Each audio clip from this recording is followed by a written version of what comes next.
Apa yang Anda lihat? Kemungkinan besar hanya kekosongan di langit malam. Jangan percaya mata Anda. Anda sedang melihat ribuan benda bercahaya.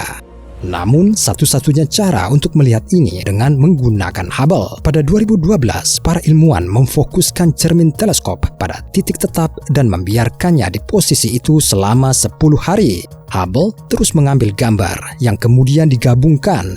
Hasilnya, jutaan galaksi kuno muncul di foto.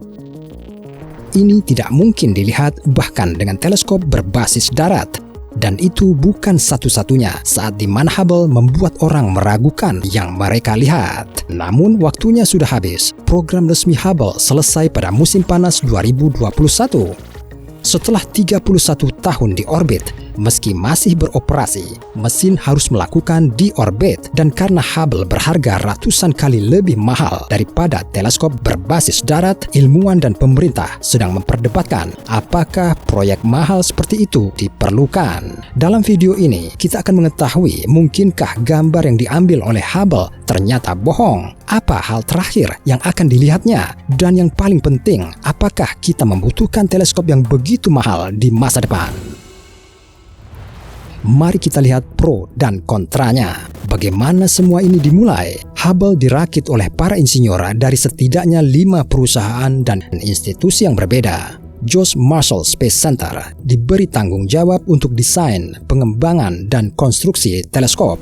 Pusat Penerbangan Luar Angkasa Goddard diberi kendali keseluruhan atas instrumen ilmiah dan pusat kendali darat untuk misi tersebut. Perusahaan optik Perkin-Elmer ditugaskan untuk merancang dan membangun perakitan tabung optik dan sensor panduan halus untuk teleskop luar angkasa. Lockheed Martin Corporation terlibat dalam pembangunan pesawat ruang angkasa untuk teleskop.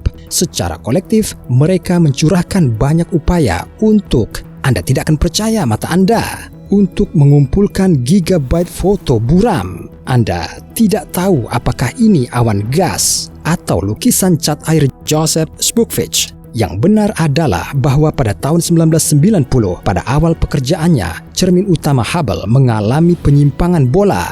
Ini berarti fokus cahaya telah bergeser, dan Hubble tidak dapat mengambil dan mengirim gambar yang jelas dari objek yang jauh ke bumi. Pada saat itu, proyek bernilai miliaran dolar berada di bawah ancaman. Cermin itu harus diperbaiki. 3 tahun kemudian, tim perbaikan ruang angkasa memasangkan Hubble dengan kaca, melengkapi cermin dengan perangkat optik korektif, sehingga teleskop bisa melihat lebih baik. Misi tersebut adalah salah satu yang paling kompleks yang dilakukan hingga saat itu, yang melibatkan 5 periode aktivitas ekstra sarana yang panjang. Tapi itu tidak menghilangkan kebutuhan untuk mengirim tim pemeliharaan ke luar angkasa. Pada 1999, 3 dari 6 gyroskop pemelihara orientasi gagal, dan hanya 2 minggu sebelum peluncuran pesawat ulang-alik yang diperbaiki, gyroskop keempat gagal.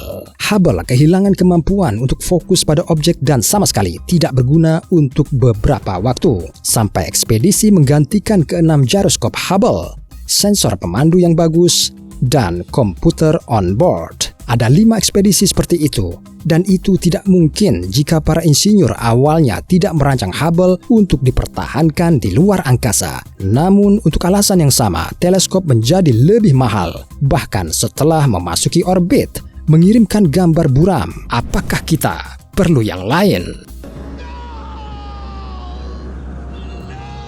Saya kira itu argumen yang menentang Hubble. Tapi bagaimana dengan pencapaiannya? Setelah kesalahan disingkirkan, Hubble mendapat kesempatan kedua. Selama 15 tahun pertama beroperasi, ia menyediakan lebih dari 1 juta gambar benda langit, bintang, nebula, galaksi. Foto-foto baru memungkinkan untuk melihat apa yang dulunya kabur dan tidak jelas atau bahkan tidak terlihat. Hubble menunjukkan bagaimana alam semesta dimulai.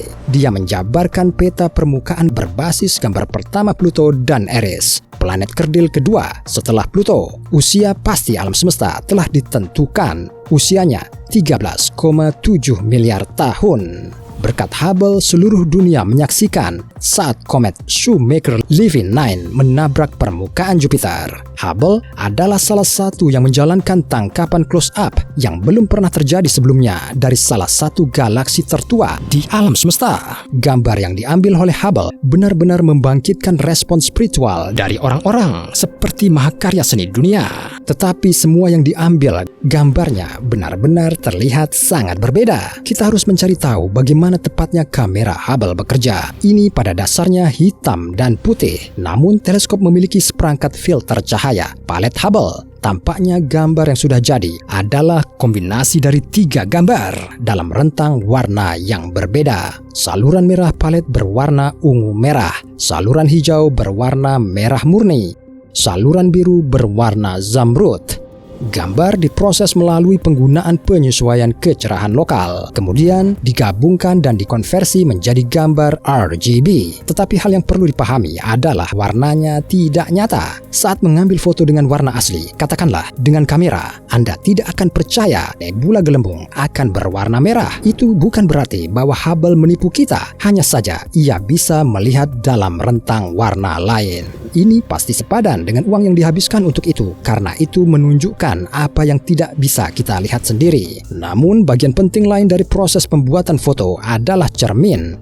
Dan inilah si pembuat onar utama. Elemen dengan berat lebih dari 800 kg itu terbuat dari kaca kuarsa, bahan kuat yang tahan terhadap pengaruh lingkungan luar angkasa. Tapi proses pemolesan cermin berlangsung hampir 2,5 tahun. Tingkat waktu awal terlewatkan dan anggaran terlampaui secara signifikan. Pada tahap itu, total anggaran proyek meningkat menjadi 1,175 miliar dolar. Dan seperti yang Anda ingat, ini tidak bebas cacat. Apakah kita perlu Hubble lain? Mungkin tidak. Tetapi tidak hanya peluncuran dan pemeliharaan yang membutuhkan biaya, kita juga harus mencari cara bagaimana membuang Hubble. Ia telah mengorbit selama lebih dari 30 tahun. Dan meskipun NASA menyatakan bahwa teleskop dalam kondisi teknis yang sangat baik, penggantinya sedang menunggu beraksi. Nantinya ada James Webb yang dijadwalkan untuk diluncurkan pada 2021 Desember. Ya, program resmi Hubble telah selesai, tetapi akan tetap mengorbit sampai 2030. Kemudian, 6 ton masanya akan terbakar di atmosfer dan 5 sisanya akan jatuh ke Samudra Pasifik. Agak menyedihkan tanpa mempertimbangkan fakta bahwa Hubble telah berada di luar angkasa lebih lama dari periode yang ditetapkan. Hubble seharusnya tetap di orbit sampai 2014 dan digantikan oleh James Webb. Tetapi anggaran yang berlebihan dan selip dalam jadwal konstruksi Webb memaksa NASA untuk menunda tanggal peluncuran yang diantisipasi. Jadi, Hubble harus tetap berada di orbit. Pada tanggal 2021 Juni, programnya secara resmi diperpanjang selama 5 tahun untuk kelanjutan misi. Pendanaan lebih dari 190 juta dolar telah dialokasikan dan sekarang miliaran itu akan tenggelam di lautan yang juga tidak ramah lingkungan. Di sini pendapat mungkin berbeda. Beberapa orang akan mengatakan kita bisa hidup tanpa gambar komet atau nebula, dan saya setuju. Kita akan baik-baik saja tanpanya sebagai manusia. Tetapi sebagai penjelajah yang selalu haus akan pengetahuan, kita tidak dapat melakukannya tanpa hal-hal seperti Hubble. Jadi, saya pastinya mendukung. Anda gimana?